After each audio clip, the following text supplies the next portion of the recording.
When Eilat Mazar realized she discovered an ancient structure near Jerusalem, she turned to the Bible to help explain what she found. Just outside the Temple Mount, she found more royal ruins, this time from David's son Solomon. In her final months, famed archaeologist Eilat Mazar whispered that there was something she couldn't publish, something she found beneath the palace of David. I kind of frozen. It was amazing, unexpected.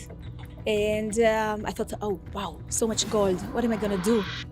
After her death, private notebooks surfaced, names not in her reports, sketches of sealed hidden chambers, and a line she wrote again and again. She said, well, this is the uppermost point of the city of David, directly beneath the old city walls in the Temple Mount to the north of us. What they don't want the world to know, was it just academic drama or evidence buried under royal foundations that could upend biblical history? Her final words, the truth she couldn't publish. In her final months, people who knew Eilat Mazar argued fiercely that she had lost her mind. Some said openly that she had gone mad. Cancer was destroying her body, but many close to her believed it was the secrets she carried that pushed her into breakdown. Neighbors claimed they could hear her screaming in the middle of the night, and not just once or twice. They said it happened often enough that people in her building were disturbed by it. Visitors to her home said she would sit for long stretches talking to herself in a low, agitated voice, as if she was locked in heated arguments with people no one else could see. These were not the ordinary struggles of a sick woman. To those around her, they were signs that she was being crushed by what she had kept hidden. Her physical decline was brutal. She lost weight at a shocking pace, and by the end, she appeared frail and almost unrecognizable compared to the strong, confident archaeologist the public remembered. But it was her behavior that alarmed her family and colleagues most. They described her pacing her apartment, muttering again and again about what they don't want the world to know. Those words stuck with people who heard them, because they suggested she believed she was protecting a truth too dangerous to be made public. When she died in 2021, her belongings revealed more troubling details. Family and colleagues discovered notebooks filled with sketches, dates, and names that had never been included in her published work. Unlike her professional excavation reports, which followed academic standards, these private notes were fragmentary and cryptic. Some entries pointed to discoveries she had seen but never released. Others hinted at theories she had deliberately kept quiet. The fragments were controversial enough that people who saw them began to argue over why she had hidden them. Some believed she was protecting her reputation. By that time, critics were already mocking her for treating the Bible as a guide for archaeology. Releasing findings that were even more radical could have destroyed her career entirely. Others believed her silence had nothing to do with reputation. They argued she was protecting the state of Israel from discoveries that could undermine the nation's founding history. And then came the sharpest debate of all. Why did she finally confess? Some said she was pressured into it, that warnings from colleagues or officials forced her to say something before her death. Others argued that her conscience simply gave out, and she could no longer hold her secrets in. But many claim that even in her confession, she did not tell the full truth. They believe she revealed only part of what she knew, leaving the most dangerous details buried. The situation around her confession turned into another battlefield in her already controversial career. Academic rivals pointed to her behavior as proof that her ideas had gone too far and that she was unstable at the end. Even as the arguments raged over her final confession and what she truly revealed, one question kept surfacing. How did Eilat Mazar become so consumed by this mission in the first place? And why was she willing to risk her reputation and her sanity for it? The woman behind the shovel. Eilat Mazar did not arrive at her obsession by accident. She was born into archaeology. Her grandfather, Benjamin Mazar, was one of the giants of Israeli archaeology. He led the first large-scale excavations around the Temple Mount after 1967, when Israel took control of East Jerusalem. Those digs uncovered remains from multiple periods of Jerusalem's history, from the First Temple period to the Roman and Byzantine eras. Growing up in that shadow, Eilat absorbed the message that digging into the soil of Jerusalem was more than science. It was also a form of nation-building. That upbringing created in her a deep conviction that the stones of Jerusalem were waiting to confirm the stories she had read in the Bible. Unlike many of her peers who approached archaeology with skepticism about biblical texts, Mazar openly declared that the Bible was not just a book of faith. For her, it was a historical map. She argued that if you read it carefully, you could find clues pointing to real locations of events and buildings. In the academic world, this was seen as close to heresy. By the late 20th century, many archaeologists had moved away from biblical archaeology, preferring to focus only on what could be established through artifacts, pottery, and inscriptions. Mazar refused to accept that shift. Her approach made her a target. At conferences, colleagues dismissed her work as naive and unscientific. Some called her a biblical archaeologist, not as a title of honor, but as an insult. The phrase implied she was blinded by religion and incapable of critical thinking. A few went further and mocked her publicly, joking that she was not excavating history, but digging for fairy tales. Despite the ridicule, she refused to retreat. The most visible conflict came with scholars like Israel Finkelstein, one of the leading archaeologists in Israel. Finkelstein was a leading figure in what became known as the minimalist view. According to this school of thought, Jerusalem during the time of David was nothing more than a small settlement. From that perspective, David himself was at most a minor tribal chief, not the great monarch described in the Bible. This view suggested that the biblical accounts of David and Solomon were written much later, as a kind of national myth to give the Israelites a glorious past they never truly had. Mazar went after that view head-on. She described it as historical blindness, accusing her peers of deliberately ignoring evidence because it conflicted with their theories. Her clashes with Finkelstein and others became bitter academic feuds. Newspapers often picked up on these fights, portraying her as an extremist. Yet at the same time, religious groups celebrated her. To them, she was one of the few archaeologists willing to take the Bible seriously and defend it against those who dismissed it as myth. What made her fight even fiercer was her personal faith. She was not content to treat archaeology as a neutral search for data. She saw it as a mission to prove that Israel's founding history was true. She once said that the Bible gave her better leads than any archaeological survey. She knew she was outnumbered in the academic world, but she believed the ground beneath Jerusalem would prove her right.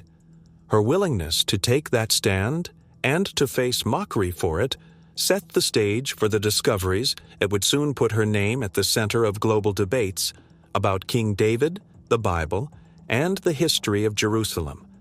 Despite all the criticism, she pressed forward. She gathered a team and began new excavations in the city of David.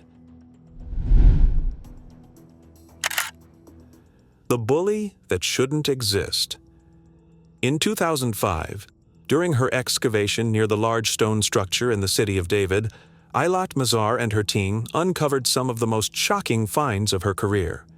As they sifted through soil layers, they began to find tiny lumps of hardened clay.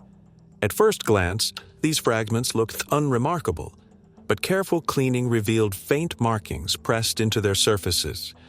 These were bullae, the ancient clay seals used by officials thousands of years ago to secure documents or containers. But when someone wrote a message on papyrus or parchment, but they tied it shut with a string, placed a lump of clay over the knot, that stamped it with a personal seal. The hardened clay preserved the name of the sender like a signature. One of the buli carried an inscription that read, "Belonging to Jehuko, son of Shelemiah." This was not a random name. It matched a man mentioned in the book of Jeremiah, identified as a royal official in the court of King Zedekiah during the final years of the kingdom of Judah. In Jeremiah 37:3, Jehuko was sent by Zedekiah to ask the prophet Jeremiah to pray for the city. Later, in Jeremiah 38:1, he appears again among the princes who demanded that Jeremiah be silenced and thrown into prison for predicting Jerusalem's downfall. Soon another seal emerged. It read, "Belonging to Gedaliah, son of Hashur." He too appears in the same biblical account as another high-ranking courtier in Zedekiah's court, one of the men who worked alongside Jehuko against Jeremiah. Both men were part of the political faction that resisted Jeremiah's warnings and sought to suppress his voice. But their actions took place in the desperate years just before the Babylonian conquest of Jerusalem, but in 586 BCE, when the city was under siege and its leadership was bitterly divided over how to respond. Finding one biblical name could be dismissed as coincidence. Finding two names, tied together both in the text and in the soil, was impossible to ignore. The discoveries did not stop there. Another bulla was uncovered that bore the name Hezekiah, son of Ahaz, king of Judah. This was no minor figure. Hezekiah is described in the Bible as one of the most significant kings of Judah, remembered for resisting Assyrian invasions and centralizing worship in Jerusalem. Holding in her hands a seal that directly carried his name was a moment of overwhelming emotion for Mazar. Witnesses later recalled how she lowered herself onto the dirt floor, clutching the piece of clay as a single tear ran down her face. After years of ridicule and accusations of chasing myths, she felt her effort had been vindicated. She sat there quietly, convinced that this was only the beginning, and that the ground around her still hid more names and more evidence. The meaning of these discoveries was enormous. For decades, critics had claimed that the Bible stories were mostly invented, and that the people within them were no more real than characters in folklore. These bullae proved otherwise.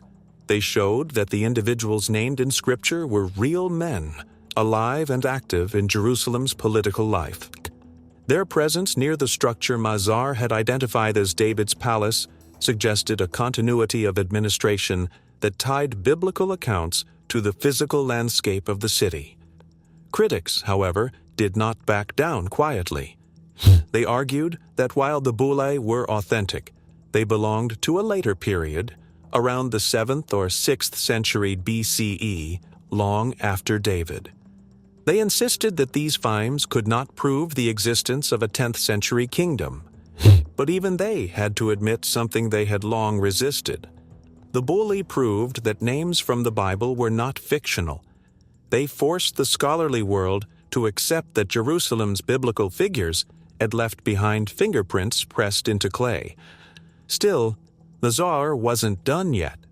What she uncovered next was too large to dismiss as a coincidence. The shocking pottery that dates to David. In the summer of 2015, Eilat Mazar began her excavation at the northern end of the city of David.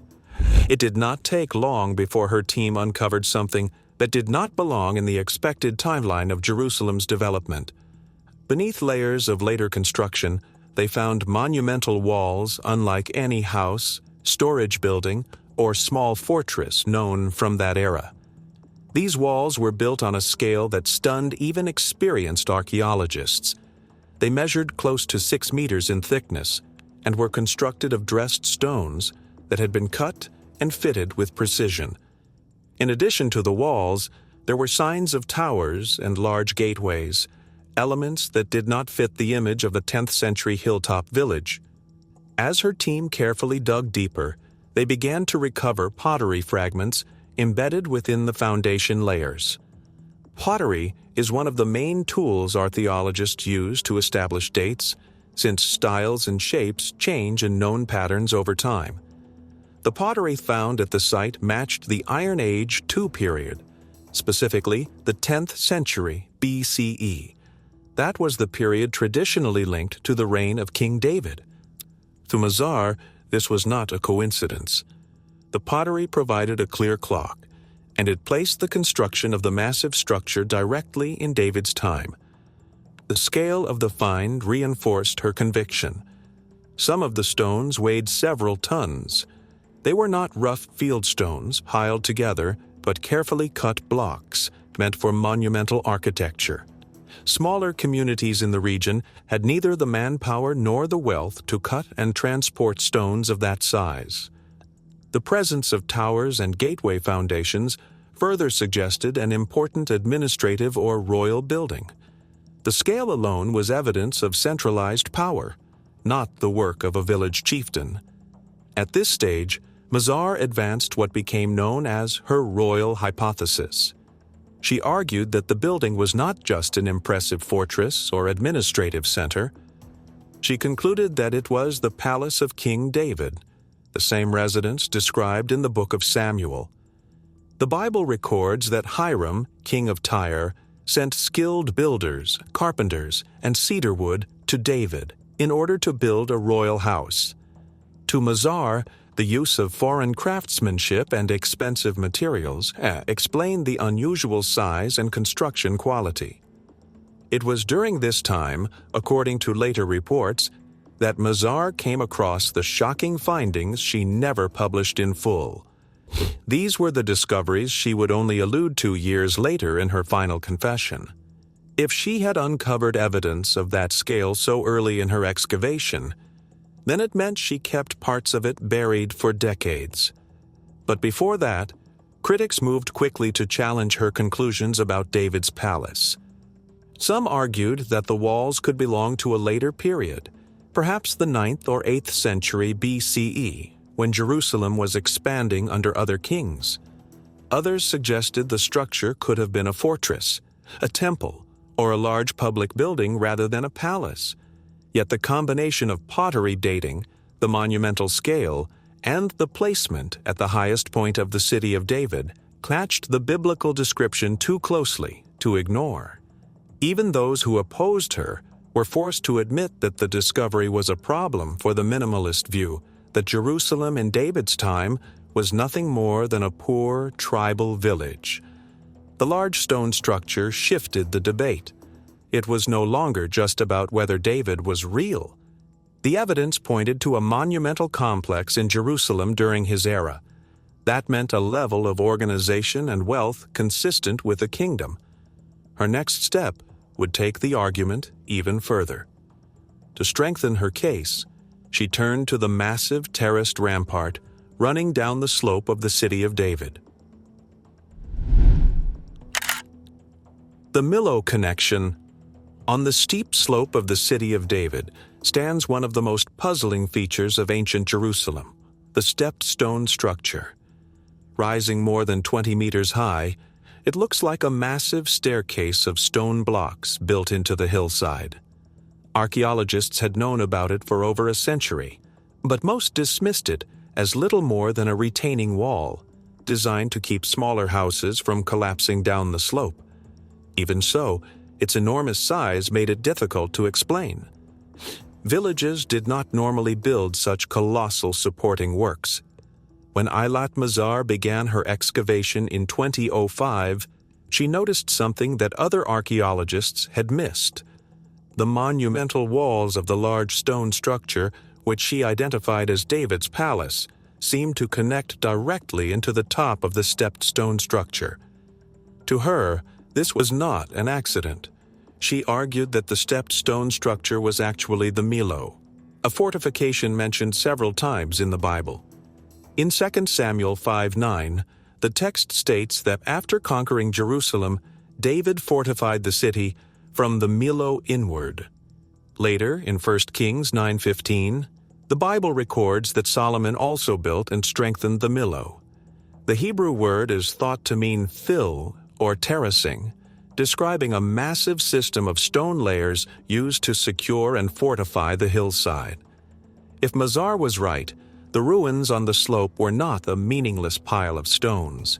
They were the very fortification system described in the books of Samuel and Kings. Even more importantly, David's palace was not a separate building sitting apart from the city's defenses. It was fused directly on top of the Millo.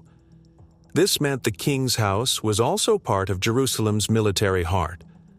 The palace was not only a residence of luxury, but also a fortress of security. The arrangement fit patterns known from other great kingdoms of the time. In Assyria, royal palaces were integrated into heavily fortified citadels. In Egypt, pharaohs lived in palace-temple complexes that combined administrative power with defense. By linking the palace to the Millo, Mazar was arguing that Jerusalem followed the same model. David's house was not built in isolation. It was part of a fortified system meant to dominate the city both politically and militarily. And this would lead her to one of her boldest claims ever. Jerusalem was no village. Eilat Mazar's next move was about redefining Jerusalem itself. After connecting the palace to the Millo, she began saying openly that the discoveries proved the city had been a functioning capital by the 10th century BCE. This was a direct attack on the minimalist claim that Jerusalem was nothing more than a dusty hillside settlement at that time. If her interpretation held, David could no longer be described as a tribal chief. He was a king, and Jerusalem was his seat of power. Her argument was straightforward. The scale of construction, the presence of foreign craftsmanship mentioned in biblical texts, and the evidence of administrative activity suggested a city that was organized, wealthy, and connected. A place capable of coordinating labor, importing materials, and building monumental architecture was not a village. It was a state capital. For Mazar, this was the central truth that her critics refused to accept. But the counterattacks from the scholarly community grew sharper. One line of criticism was demographic.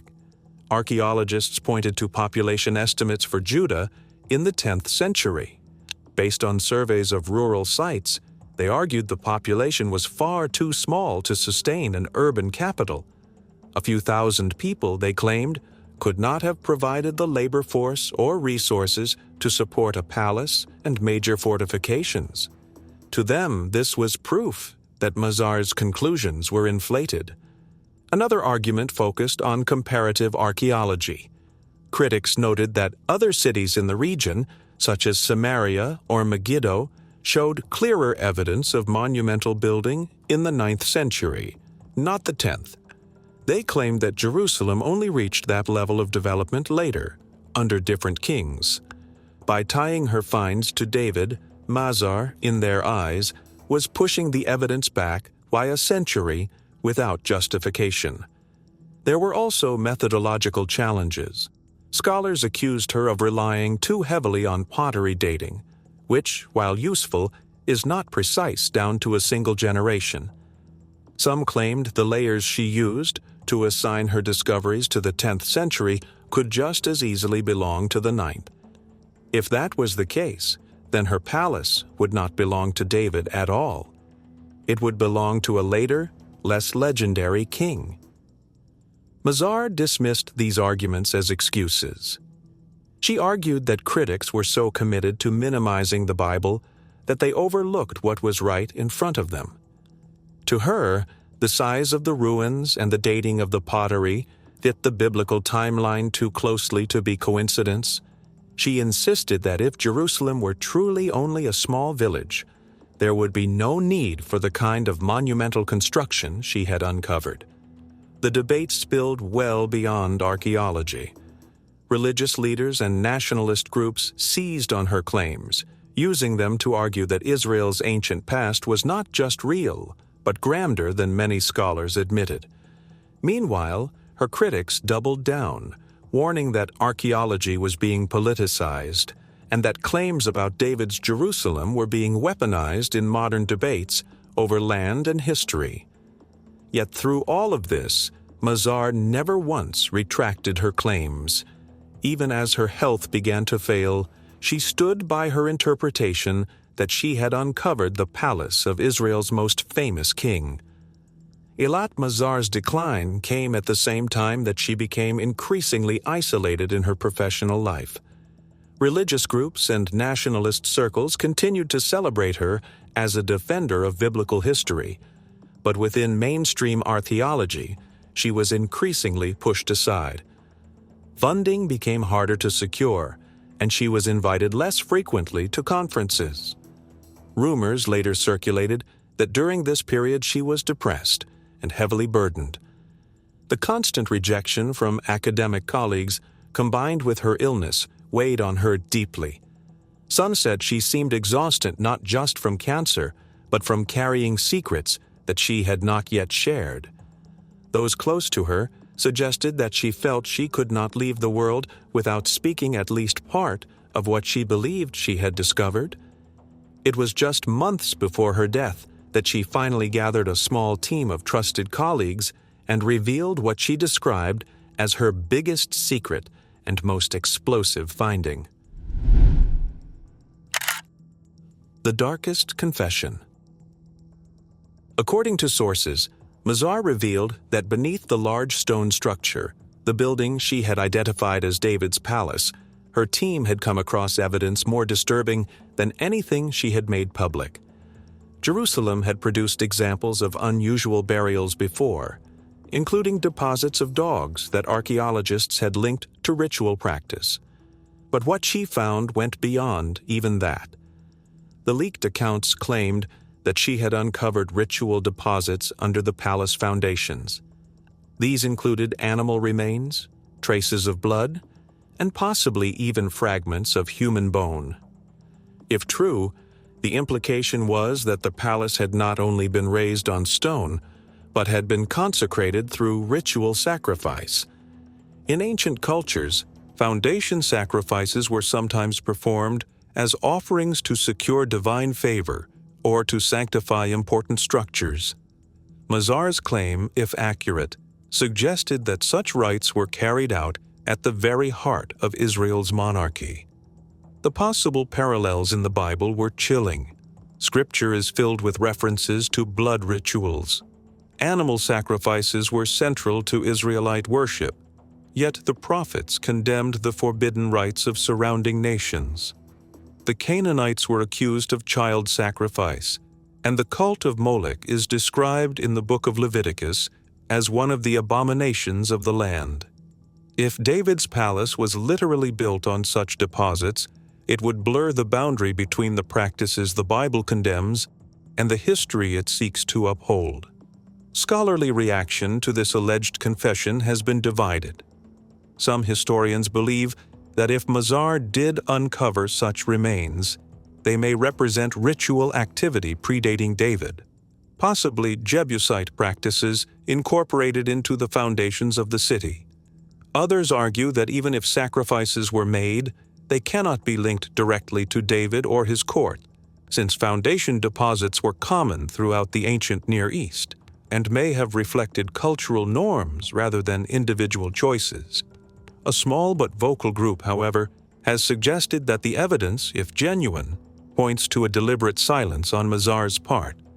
They argue that she feared releasing material that would undermine the central image of David as a divinely chosen king.